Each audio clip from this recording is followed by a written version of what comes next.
नमस्कार, जय हिंद, वंदे मातरम। स्वागत है आपका बिहार के सबसे भरोसेमंद न्यूज चैनल में। आइए नजर डालते हैं आज की बड़ी खबरों पर। किसानों, मजदूरों, बेरोजगार युवाओं और महिलाओं से जुड़ी अहम अपडेट। साथ ही जानेंगे पीएम किसान योजना की अगली किस्त कब जारी होगी। इसके साथ ही आज से प्रदेश में 10 से 15 नए नियम लागू हो रहे हैं, जिनका सीधा असर आप पर पड़ सकता है। पेट्रोल, डीजल के ताजा भाव और मौसम का हाल। तो वीडियो को अंत तक जरूर देखें और चैनल को अभी सब्सक्राइब करें। बिहार की राजनीति में एक बड़ा बदलाव देखने को मिला है। पूर्व मुख्यमंत्री नीतीश कुमार के बेटे निशांत कुमार को राज्य के हेल्थ मिनिस्ट्री की महत्वपूर्ण जिम्मेदारी सौंपी गई है। सम्राट चौधरी की नई कैबिनेट विस्तार के बाद सभी मंत्रियों के विभागों का आधिकारिक रूप से बंटवारा कर दिया गया है। इस बड़े फैसले के बाद पूरे प्रदेश में राजनीतिक हलचल काफी तेज हो गई है। सभी नए मंत्रियों ने अब अपने अपने विभागों का कामकाज संभालना शुरू कर दिया है।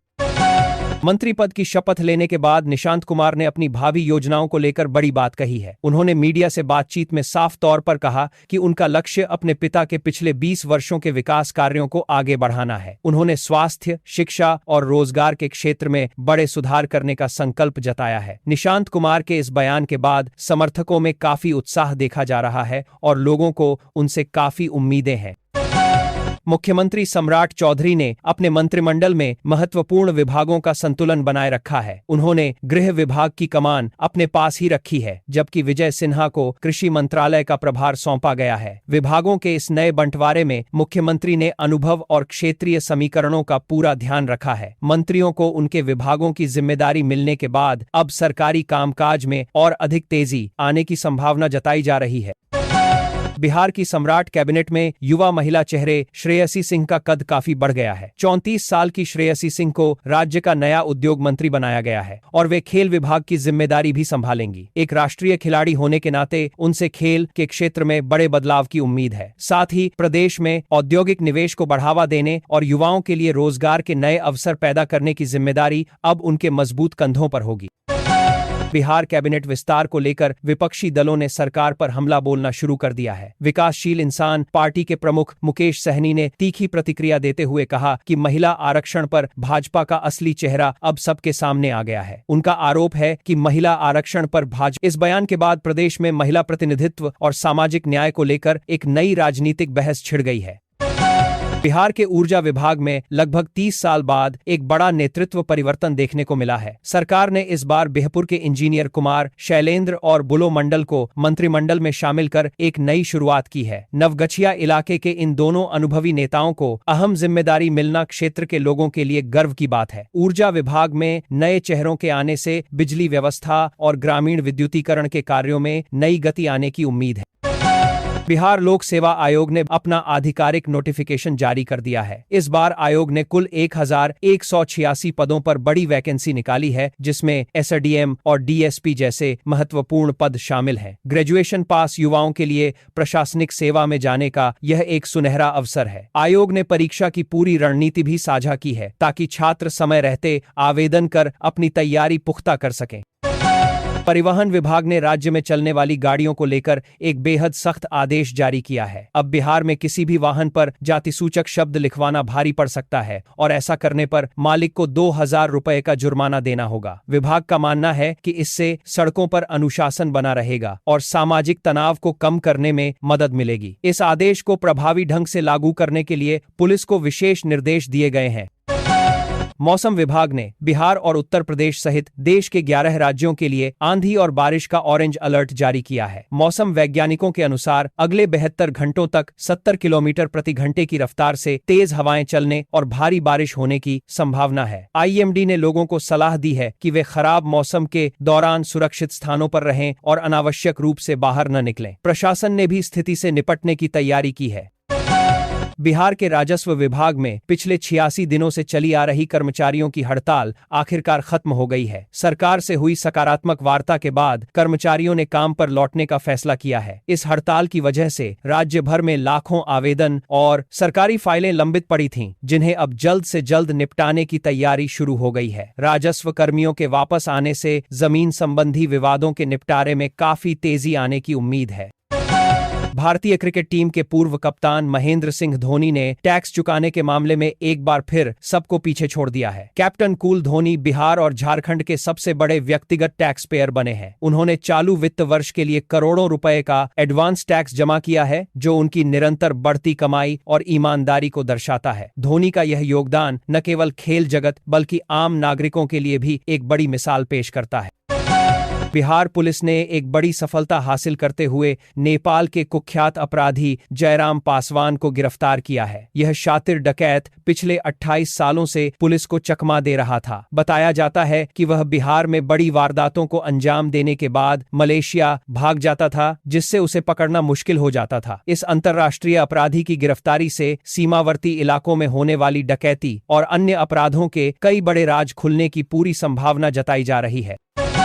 बिहार बोर्ड के माध्यम से 11वीं कक्षा में एडमिशन लेने की प्रक्रिया अब और तेज हो गई है। बोर्ड ने इंटर नामांकन के लिए पहली मेरिट लिस्ट आधिकारिक वेबसाइट पर जारी कर दी है। छात्र अब अपनी पसंद के कॉलेजों में जाकर दाखिला ले सकते हैं। बोर्ड ने स्पष्ट किया है कि एडमिशन की प्रक्रिया को समय सीमा के भीतर पूरा किया जाए, ताकि शैक्षणिक सत्र समय पर शुरू हो सके। जिन छात्रों का नाम पहली लिस्ट में आया है, उन्हें जल्द रिपोर्ट करने को कहा गया है। बिहार के किशनगंज जिले में लगभग 110 एकड़ जमीन पर सीआईएसएफ का नया ट्रेनिंग सेंटर बनाने का निर्णय लिया गया है। इस परियोजना के शुरू होने से न केवल सीमावर्ती जिलों की सुरक्षा व्यवस्था और अधिक मजबूत होगी, बल्कि स्थानीय स्तर पर रोजगार के अवसर भी पैदा होंगे। मुख्यमंत्री सम्राट चौधरी ने इस महत्वपूर्ण केंद्र के लिए केंद्र सरकार का आभार व्यक्त किया है। इस ट्रेनिंग सेंटर के बनने से सुरक्षा बलों को आधुनिक प्रशिक्षण की बेहतर सुविधा राज्य में ही मिलने। मुजफ्फरपुर जिले में शिक्षा विभाग ने निजी स्कूलों की मनमानी के खिलाफ एक बड़ा अभियान शुरू किया है। नियमों की अनदेखी करने वाले लगभग 300 प्राइवेट स्कूलों पर कार्रवाई की तैयारी की जा रही है। प्रमंडलीय आयुक्त ने जिला शिक्षा पदाधिकारी को निर्देश दिए हैं कि इन स्कूलों की मान्यता और सुविधाओं की सघन जांच की जाए। मानकों को पूरा न करने वाले स्कूलों पर भारी जुर्माना लगाया जा सकता है या उनकी मान्यता रद्द की जा सकती है, ताकि बच्चों का भविष्य सुरक्षित रहे। बिहार पुलिस में शामिल होने का सपना देख रहे युवाओं के लिए एक बड़ी खबर आई है। विभाग में 20,937 सब इंस्पेक्टर पदों पर भर्ती की तैयारी तेज हो गई है। सरकार ने फैसला लिया है कि इनमें से 50% पदों को विभागीय प्रमोशन के जरिए भरा जाएगा, जबकि बाकी पदों पर सीधी बहाली की जाएगी। इसके अलावा ट्रैफिक पुलिस में भी नई भर्तियां की जाएंगी, जिससे राज्य की यातायात व्यवस्था को और अधिक आधुनिक और सुदृढ़ बनाया जा सके। मुजफ्फरपुर जिले के मीनापुर और आसपास के इलाकों में गंधी कीट के हमले से लीची की फसल को भारी नुकसान पहुंचा है। बताया जा रहा है कि लगभग 200 एकड़ में लगी लीची की फसल इस कीट के कारण पूरी तरह बर्बाद हो गई है। इस अचानक हुए संकट से किसान काफी परेशान हैं और उन्होंने सरकार से उचित मुआवजे की गुहार लगाई है। कृषि वैज्ञानिकों ने प्रभावित क्षेत्रों का दौरा कर किसानों को शेष फसल बचाने के लिए जरूरी सलाह और उपाय सुझाए हैं। बिहार सरकार ने राज्य में विकसित किए जा रहे 11 नए टाउनशिप प्रोजेक्ट्स को लेकर एक महत्वपूर्ण निर्णय लिया है। इन चिन्हित इलाकों में जमीन की खरीद और बिक्री पर फिलहाल पूरी तरह रोक लगा दी गई है। ये नए शहर अलग अलग थीम पर बसाए जाएंगे, जहां आधुनिक सुविधाएं और बेहतर वातावरण उपलब्ध होगा। सरकार का लक्ष्य है कि इन योजनाओं के माध्यम से शहरी विकास को एक नई दिशा दी जाए और भविष्य की जरूरतों के हिसाब से आवासीय क्षेत्रों का निर्माण किया जा सके। मुख्यमंत्री कन्या उत्थान योजना के तहत स्नातक पास छात्राओं के लिए एक अच्छी खबर है। प्रदेश की ऐसी छात्राओं को जल्द ही प्रोत्साहन राशि के रूप में 50,000 रुपए उनके बैंक खातों में भेजे जाएंगे। शिक्षा विभाग ने इस संबंध में सभी जरूरी निर्देश जारी कर दिए हैं और पात्र छात्राओं के डेटा का सत्यापन कार्य अंतिम चरण में है। इस योजना का उद्देश्य राज्य में महिला शिक्षा को बढ़ावा देना और बेटियों को उच्च शिक्षा के लिए निरंतर प्रोत्साहित करना है, जिससे वे आत्मनिर्भर बन सकें। आईआरसीटीसी घोटाले के बहुचर्चित मामले में लालू प्रसाद यादव, राबड़ी देवी और तेजस्वी यादव पर आरोप तय होने की प्रक्रिया फिलहाल टल गई है। अदालत ने इस मामले की अगली सुनवाई के लिए 22 मई की तारीख तय की है। यह मामला रेलवे के होटलों के रखरखाव के ठेके देने में हुई कथित अनियमितताओं से जुड़ा हुआ है। अदालत के इस फैसले के बाद अब सभी की नजरें अगली सुनवाई पर टिकी हैं, जहां इस कानूनी प्रक्रिया की आगे की दिशा तय की जाएगी। बिहार में सफलतापूर्वक हुए मंत्रिमंडल विस्तार के बाद अब उत्तर प्रदेश में भी इसी तरह की सुगबुगाहट तेज हो गई है। दिल्ली में भाजपा आलाकमान के साथ हुई महत्वपूर्ण बैठकों के बाद यूपी कैबिनेट विस्तार के लिए 6 नए नामों पर मुहर लगने की खबर है। माना जा रहा है कि बिहार के जातीय और क्षेत्रीय संतुलन के फॉर्मूले को उत्तर प्रदेश में भी अपनाया जा सकता है। जल्द ही योगी सरकार में नए मंत्रियों के शपथ ग्रहण समारोह की घोषणा होने की पूरी उम्मीद जताई जा रही है। भागलपुर के प्रसिद्ध विक्रमशिला सेतु पर जल्द ही वाहनों का सामान्य आवागमन शुरू होने वाला है। सीमा सड़क संगठन की मदद से यहां एक विशेष बेली ब्रिज का निर्माण किया जाएगा, जो विश्व युद्ध के दौरान इस्तेमाल होने वाली उन्नत तकनीक पर आधारित है। इस तकनीक से पुल की मरम्मत का काम काफी जल्दी और मजबूती के साथ पूरा किया जा सकेगा। पुल के बंद होने से लोगों को हो रही परेशानी और माल ढुलाई की समस्या अब जल्द ही समाप्त होने वाली है, जिससे स्थानीय व्यापार को राहत मिलेगी। बिहार पुलिस अधीनस्थ सेवा आयोग ने हवलदार इंस्ट्रक्टर के 122 पदों पर भर्ती के लिए आवेदन प्रक्रिया शुरू कर दी है। 12वीं पास युवाओं के लिए यह वर्दी पहनने का एक शानदार मौका है और वे आधिकारिक वेबसाइट पर जाकर अपना आवेदन कर सकते हैं। आयोग ने स्पष्ट किया है कि शारीरिक दक्षता परीक्षा और अन्य मानकों का कड़ाई से पालन किया जाएगा। भर्ती प्रक्रिया को पारदर्शी बनाने के लिए आयोग ने सभी जरूरी दिशा निर्देश जारी कर दिए हैं ताकि योग्य युवाओं का चयन हो सके। राष्ट्रपति भवन में आयोजित एक विशेष भोज के दौरान बिहार की सांस्कृतिक झलक और पारंपरिक स्वाद की जमकर चर्चा हुई। इस महत्वपूर्ण कार्यक्रम में मेहमानों को गया का प्रसिद्ध तिलकुट, मिथिला का मखाना और सिलाव का मशहूर खाजा परोसा गया। अंतर्राष्ट्रीय और राष्ट्रीय स्तर के मेहमानों ने बिहार के इन व्यंजनों के स्वाद की खूब सराहना की। यह राज्य के पारंपरिक खाद्य उत्पादों को वैश्विक पहचान दिलाने और पर्यटन को बढ़ावा देने की दिशा में एक बहुत ही सकारात्मक प्रयास माना जा रहा है। राजधानी पटना के कई मोहल्लों में आज बिजली आपूर्ति बाधित रहने की संभावना है। बिजली विभाग ने बताया है कि स्मार्ट मीटर लगाने और लाइनों के वार्षिक मेंटेनेंस कार्य के चलते कुछ घंटों की कटौती की जाएगी। नागरिकों को सलाह दी गई है कि वे अपने जरूरी काम समय रहते निपटा लें ताकि उन्हें किसी असुविधा का सामना न करना पड़े। विभाग का कहना है कि भविष्य में सुचारू बिजली आपूर्ति सुनिश्चित करने के लिए यह रखरखाव कार्य किया जाना बहुत आवश्यक है। प्रधानमंत्री नरेंद्र मोदी ने बिहार सरकार के नवनियुक्त मंत्रियों को अपनी शुभकामनाएं और बधाई दी है। उन्होंने विश्वास जताया कि प्रदेश में बनी यह डबल इंजन की सरकार विकास के कार्यों को नई ऊंचाइयों पर ले जाएगी। प्रधानमंत्री ने कहा कि केंद्र और राज्य के साझा प्रयासों से बिहार की जनता को स्वास्थ्य, शिक्षा और बुनियादी ढांचे के क्षेत्र में बेहतर सुविधाएं मिल सकेंगी। उन्होंने एनडीए के सभी नेताओं से राज्य के सर्वांगीण विकास के लिए एकजुट होकर काम करने का आह्वान किया है। सम्राट चौधरी के नए मंत्रिमंडल में इस बार मिथिलांचल और तिरहुत प्रमंडल का काफी मजबूत दबदबा देखने को मिला है। क्षेत्रीय हिस्सेदारी के मामले में सरकार ने सवर्ण और अति पिछड़ा वर्ग के नेताओं को प्राथमिकता दी है ताकि सामाजिक संतुलन बना रहे। राज्य के विभिन्न जिलों को मंत्रिमंडल में स्थान देकर शासन की पहुंच हर कोने तक सुनिश्चित करने का प्रयास किया गया है। इस नई टीम के माध्यम से सरकार का लक्ष्य प्रदेश में सुशासन और विकास के कार्यों को प्रभावी ढंग से लागू करना है। व्हाट्सएप पर आने वाले संदिग्ध मैसेज और अनजान लिंक को लेकर सावधानी बरतने की सख्त जरूरत है। मोतिहारी में साइबर ठगों ने एक व्यक्ति को झांसे में लेकर उसके बैंक खाते से एक झटके में 10,90,000 रुपए उड़ा लिए। पीड़ित की शिकायत पर पुलिस ने मामला दर्ज कर जांच शुरू कर दी है। साइबर सेल ने लोगों से अपील की है कि वे अपनी निजी और बैंकिंग जानकारी किसी के साथ साझा न करें और किसी भी लुभावने संदेश के चक्कर में आकर अपनी जमा पूंजी न गंवाएं।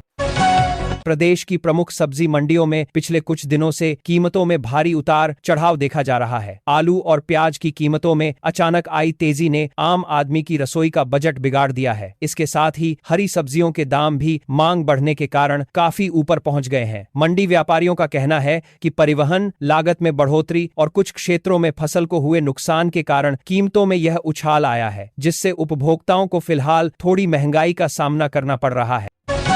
शेयर बाजार में निवेश करने वाले बिहार के लोगों के लिए आज का दिन सकारात्मक संकेत लेकर आया है। बाजार में बैंकिंग और ऑटो सेक्टर के शेयरों में दिख रही तेजी से निवेशकों में काफी उत्साह है। विशेषज्ञों का मानना है कि नई सरकारी नीतियों और आर्थिक सुधारों की उम्मीद में बाजार में निवेश बढ़ सकता है। हालांकि छोटे निवेशकों को सलाह दी गई है कि वे बाजार के जोखिमों को समझकर और सही वित्तीय सलाह लेकर ही अपना पैसा लगाएं ताकि भविष्य में उन्हें बेहतर रिटर्न मिल सके। बिहार के पेंशनधारियों के लिए एक बहुत ही जरूरी सूचना जारी की गई है। यदि आपने अभी तक अपना ई-केवाईसी कार्य पूरा नहीं किया है तो 1 जून से आपकी पेंशन का पैसा रुक सकता है। सरकार ने पारदर्शिता सुनिश्चित करने के लिए सभी पेंशनधारियों को अपने दस्तावेजों का सत्यापन कराने को कहा है। पात्र लाभार्थी अपने नजदीकी बैंक या जन सेवा केंद्र पर जाकर इस प्रक्रिया को जल्द पूरा कर लें ताकि उन्हें मिलने वाली मासिक सहायता में किसी भी प्रकार की रुकावट न आए। सोशल मीडिया पर भड़काऊ और आपत्तिजनक वीडियो पोस्ट करने वालों के खिलाफ मोतिहारी पुलिस ने कड़ी कार्रवाई शुरू कर दी है। पुलिस ने इस मामले में 3 युवकों को गिरफ्तार कर जेल भेज दिया है। साइबर सेल लगातार इंटरनेट पर निगरानी रख रही है ताकि समाज में नफरत फैलाने वाली किसी भी गतिविधि को समय पर रोका जा सके। प्रशासन ने लोगों से अपील की है कि वे सोशल मीडिया का जिम्मेदारी से उपयोग करें और किसी भी ऐसी सामग्री को साझा न करें जिससे शांति भंग होने की आशंका हो। बिहार सरकार के कैबिनेट मंत्रियों को मिलने वाले वेतन और भत्तों को लेकर भी नई जानकारी सामने आई है। नियमों के अनुसार प्रदेश के मंत्रियों को हर महीने लगभग 3 लाख रुपए तक का वेतन और विभिन्न भत्ते मिलते हैं। इसके अलावा उन्हें सरकारी आवास, सुरक्षाकर्मी और लग्जरी वाहन जैसी अन्य विशेष सुविधाएं भी प्रदान की जाती हैं। इन सुविधाओं का उद्देश्य मंत्रियों को उनके प्रशासनिक दायित्वों को कुशलतापूर्वक निभाने में मदद करना है ताकि वे राज्य के विकास कार्यों पर अपना पूरा ध्यान केंद्रित कर सकें। बिहार के 18 जिलों में आज मौसम का मिजाज काफी खराब रह सकता है। मौसम विभाग ने गरज और चमक के साथ बारिश का नया अलर्ट जारी किया है। आईएमडी की इस नई एडवाइजरी में वज्रपात की भी आशंका जताई गई है, इसलिए लोगों को विशेष रूप से सावधानी बरतने की सलाह दी गई है। किसानों को अपनी तैयार फसलों को सुरक्षित स्थानों पर रखने को कहा गया है। इस मौसमी बदलाव के कारण लोगों को भीषण गर्मी से राहत मिलेगी, लेकिन सुरक्षा के नियमों का पालन करना अनिवार्य है।